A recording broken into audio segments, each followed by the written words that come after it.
As interest rates tighten, we really need to begin focusing on the conditions of the two primary interest rate sensitive sectors of the economy, autos and housing. We can already see strains in both industries. The auto market is clearly mature. I think we're past the peak in terms of overall sales and production. So we'll want to watch how borrowers respond to higher interest rates. It's incredibly important to remember that during this entire cycle, more than 1/5 of all borrowers, in terms of people leasing or purchasing cars, are of subprime variety.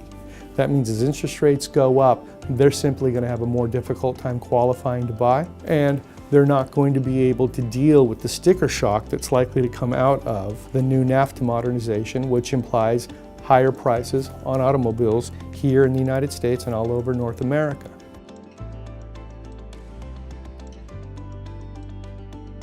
So I think the issues at GM are indicative of the broad structural changes that are at foot in the U.S. economy in general, and in particular in the automotive ecosystem. I think the issue that GM's facing, which Ford and Chrysler are also facing, is that Americans don't buy American sedans anymore. Second, GM's being very open and honest about the need to prepare for the arrival of the era of electronic vehicles, more powerful batteries, presenting different opportunities for U.S. buyers. Now that's on the first level.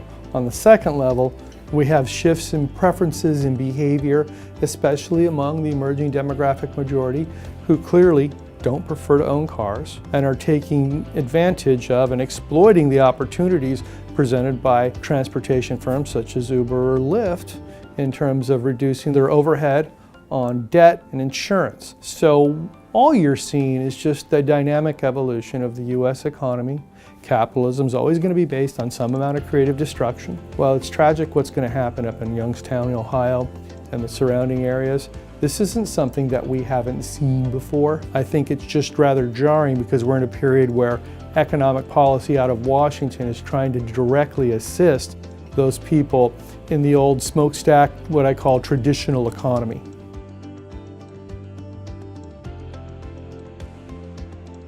The automotive ecosystem is clearly what we call a mature ecosystem, right? Growth's hard. The cycle, we've already passed the cyclical peak. I think we should expect to see auto sales at around 16.5 million next year, and you should continue to see them slow, especially as the relationship between fleet and individual sales change here in the United States.